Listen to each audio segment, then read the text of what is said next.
You said you have some advice for Robert Saleh. I don't know what it is. I'm curious to hear what you're saying. What would you like to tell Robert Saleh who's listening right now? All right. Now with Robert, you talked on one of your shows, Grant, the other day about the Peter's principle. Yeah. Peter principle. Did you want to recap that for a sec, or? Yes, the Peter principle was created by someone named Peter, who said that basically in American, or not American, but his name wasn't Peter, but anyway, whatever. He basically said that in the corporate world, people are promoted to their level of incompetence, which means they're basically promoted until they get to a job that they don't know how to do, and that's where they stick. And then you end up basically with a bunch of people in jobs that they're not qualified to do because they were promoted. They were so good at the previous job. That's the Peter principle. Exactly. I actually knew about that, which was cool. Like I started working in management when I was only about 25. So I was quite familiar with that and a few other things. And if you remember, I touched on it last week.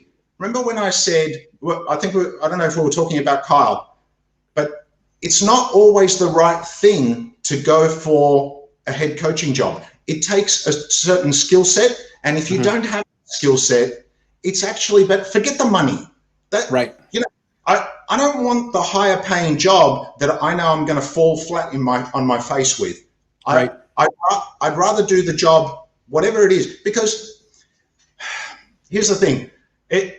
Would you like to be OC? Like if by some magical, absolutely, of course. Yeah. Okay. Is there any shame in being an OC or a DC? No, absolutely not. Absolutely not. There is no difference. When I worked in management, the difference is your paycheck. That's the only thing. Yeah, but big deal. If you want to make money, that's easy. Just do some nice investments on the side. You'll make money. That's not a problem. But as far as like even when I was managing, I never saw myself as higher or none of that. Yeah. Everyone's just here to do a job. So you just want everybody performing at their best, whatever that is, and whatever's best for the whole organization. So to me, exactly that, the Peter principle. You don't even want that. You're not going to last long. I mean, well, you might be lucky. Here's the thing. I actually think Robert Saleh, I think what you're saying is, Robert, don't do it. It's a trap. No. Stay as a coordinator. Is that what you're saying? No. So, okay. So here's what I'm saying. I totally agreed with you, right? You're very bullish on Robert Saleh, which is understandable, right? So here's the thing I wanted to say. That to me, there are four parts to being a head coach. Four things that you need. You need to be an awesome motivator. Okay. So you need to be able to, and Saleh's got that, 100%. So that the guys play really hard, all that kind of stuff. Yes. You need to be in-game manager, and of course, and that's why I brought up the core play. I don't know if you saw Cliff Kingsbury the other day said that that's not his strong suit and he needs help. Cliff, just quit, dude. Just quit now. No, that's a great what you're talking about, Peter principle. Cliff, it ain't for you. But again, I bet you if you got my play calling program, I bet you he's problem solved. Exactly. Okay, keep going. Okay, and then you've got player assessment. You need to be able to analyze the players. The thing I mentioned last week that Grant is unbelievable at, and I'm only saying. And I shouldn't be better at that than Kyle, but I am, and that's a problem of perception. Kyle just needs to open his eyes and take his ego out of it. If he could do that, he would be much better than me. So perception, yes, perception. Exactly. And there's one more. Okay, and the fourth thing is executive decision making. That's the biggie. Which is the big one. So they're the four things. So for Robert Saleh, here's my little advice. Take it or leave it. Is he's got to look within himself, just like Shanahan does, and he's got and he's got to say, well, okay, I have the motivation part. I can get the players to play hard for me. That's great. That's only one element.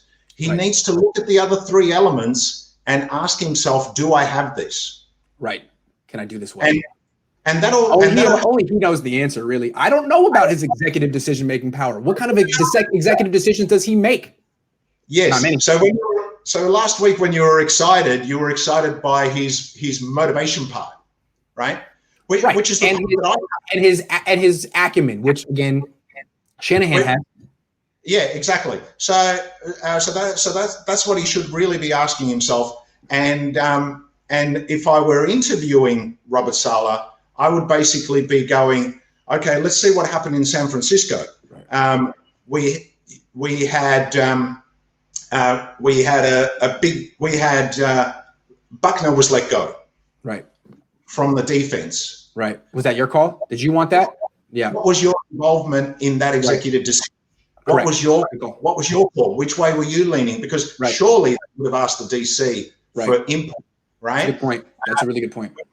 When you gave a big contract to Eric Armstead, who made that call? Was that what you wanted to do? Yeah.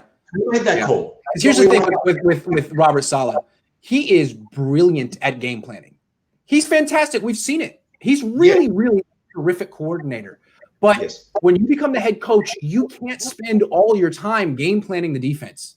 You have to delegate that to your defensive coordinator. So what that guy does is he has a million ideas, and you come in on Tuesday or Wednesday and say, okay, we're going to do that. We're going to do that. We're going to do that. We're not going to do that. You make the decision, but it's on him to have the ideas. Do you have someone that you trust to delegate ideas? And can you make the right decisions? Or are you just better off as a coordinator being an idea man? I think that's Kyle. So that's the question. Yeah, that's the question. So we don't know. That's why I didn't want to answer. You know, when you asked me the question last week, I actually didn't want to answer it because technically we don't know the answer yet. But he's phenomenal as DC. So maybe he's better off renegotiating and being the highest paid DC in the competition. He might get $1 million a year. And I know he's got like 6 kids, but $1 million a year should be plenty. I don't really, I don't believe in the whole aspiring to do a job that or he may have those traits. Yeah. Or he may have those traits. Yeah. Or anything that you don't have, anything that you can't do. I can go through a list of stuff that I'm not good at. We'd probably need about a 3-hour show, but anyway, but I get people to do those things for me. That's right. I don't do it, That's right. So that's what he needs to give that a bit of thought.